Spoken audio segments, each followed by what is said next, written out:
Hello Internet, I am the hero of Julios once again with another One Piece chapter summary.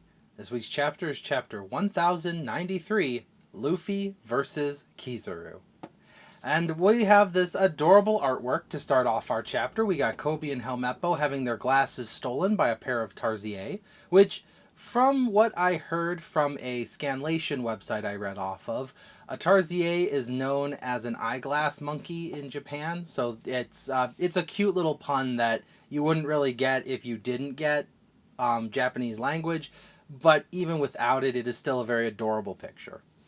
As for the chapter itself, the chapter starts with Luffy just King Kong holding Kizaru in his hands, which is really funny. I predicted that with my thumbnail from last week's episode.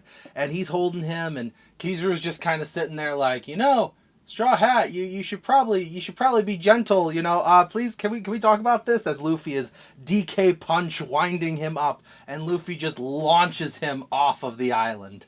Unfortunately for Luffy, Kizaru is an admiral, so he probably has a defense against that. But we'll get to that in just a moment, because while Luffy has thrown him away temporarily, Atlas tells the rest of the crew, hey, I'm going to head down to the lower level so that I can command the pacifistas. I, as a Vegapunk, have the most authority, and if I can get a command out to them, they won't shoot at us immediately while we're exiting the dome.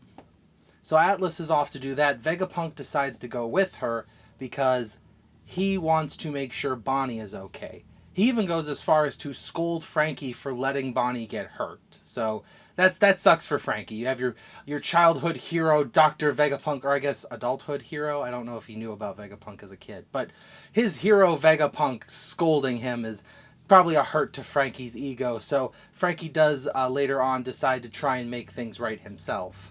But we do cut to where Bonnie lands, and that's what's most important. As Bonnie got hit by the Lavosphere's lasers and fell down to where the Pacifista are, she was caught by Sentomaru, who is still standing. And he kind of just tells her, hey, you might want to get out of here before the Navy shows up. And he lets her go, and she runs off, and he's just like, what's that thing Zoro did? Nothing happened. I got hit by lasers. I'm good.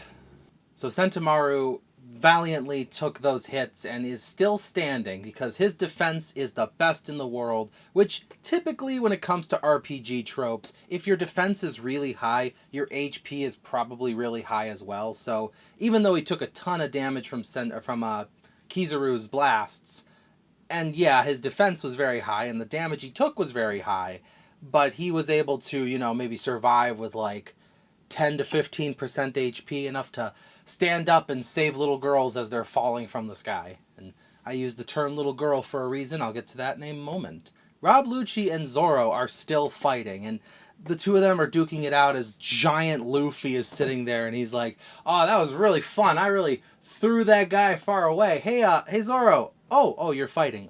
Do you need some help with that? As Zoro is casually blasting away all of Lucci's claws as he's going at it. The two of them are slashing at each other, and Zoro's just like, nah, I'm good. I got this. I mean, if this is really all he's got, then he's not even worth fighting the captain. And Lucci goes, I really don't like that confidence you got there, and I will settle for the second in command of a Yonko's crew if I can. So the two of them, while Luffy and Lucci are now this far apart, I like that Zoro and Lucci are like neck and neck, enough to have this Inigo Montoya Wesley-esque conversation between the two of them. Like, they're not friends, they're not friendly by any means, but the fact that the two of them do feel the need to taunt each other shows that neither are taking this fight as seriously as they could be just yet.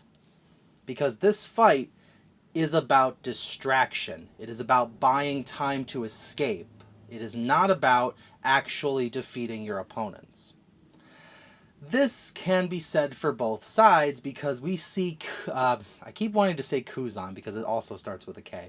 We see Kizaru flying towards the ocean. He's fallen towards it, and he's just like, I might actually fall into the ocean. That would not be good. So he just casually redirects where he's falling because the man's made of light, and he goes, Yasakani no sacred jewel, and he just kind of zaps himself back towards Luffy. And Luffy sees him coming, all these light particles, as he multiplies into hundreds of Kizarus. And Luffy's like, oh god, there's so many of them! And he starts wailing on them, and he uses another new attack, the Gum Gum Dawn Whip. So, like how, you know, all of Gear 4th's attacks were referred to different kinds of animals, Gear 3rd's attacks were all giant, all of Gear 2nd's attacks were all jet attacks.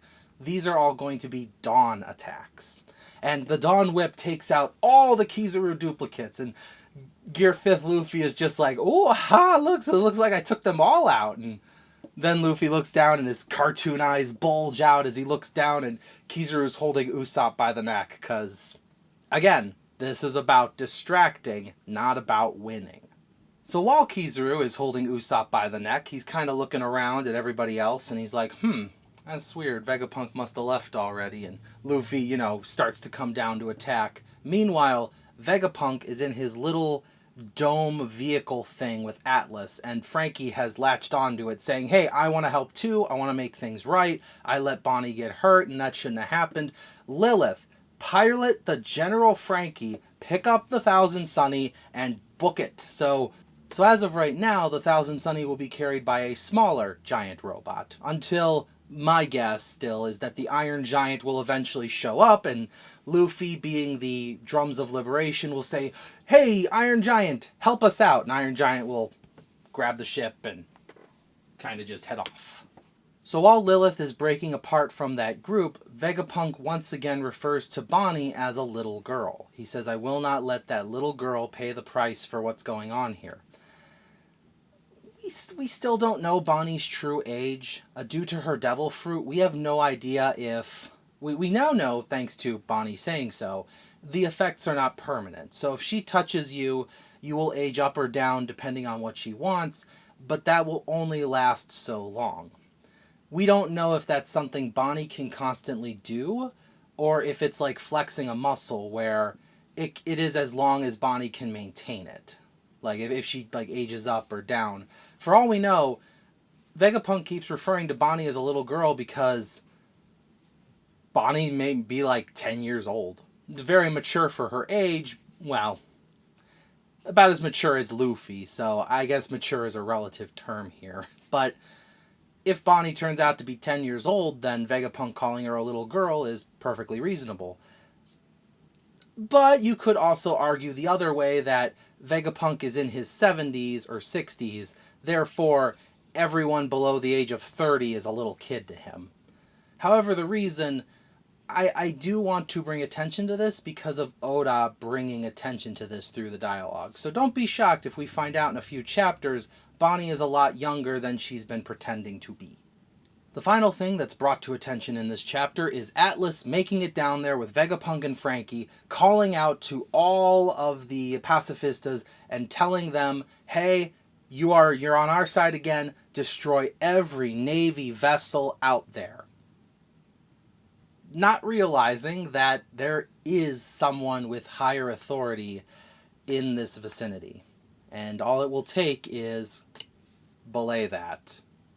And that's when the Gorosei member, Saturn, will make his appearance known, and we might just see his monstrous form, if he does have the power of a devil fruit. We're still on the fence whether or not if the Gorosei have devil fruit powers themselves, or if their powers are a gift from Eames' devil fruit. So that's where the chapter comes to an end, and honestly, I don't know exactly where we're going from here, but I do want to bring attention to something that kind of corrects some of my thoughts I've had earlier. A friend of mine pointed out that it is actually the Seraphim that have to take verbal commands, whereas the pacifistas themselves, as we saw throughout a few chapters, they can take radio commands. So keeping the Seraphim away and in their bubbles might be the best situation for us, given that one of the 5 elders is showing up to the island. But as for the pacifistas themselves, that seems to be something that can be done over radio. So I just wanted to clarify that I am now aware of that. That's probably how that works. Still have my problems with the Seraphim, but this is a little step in the right direction of things making more sense. But that's all we have for this week, so I'm hoping I'll see you in the next chapter. Thank you for watching as always, and I will see you in the next video. This is the Hero of Julios, Xing out.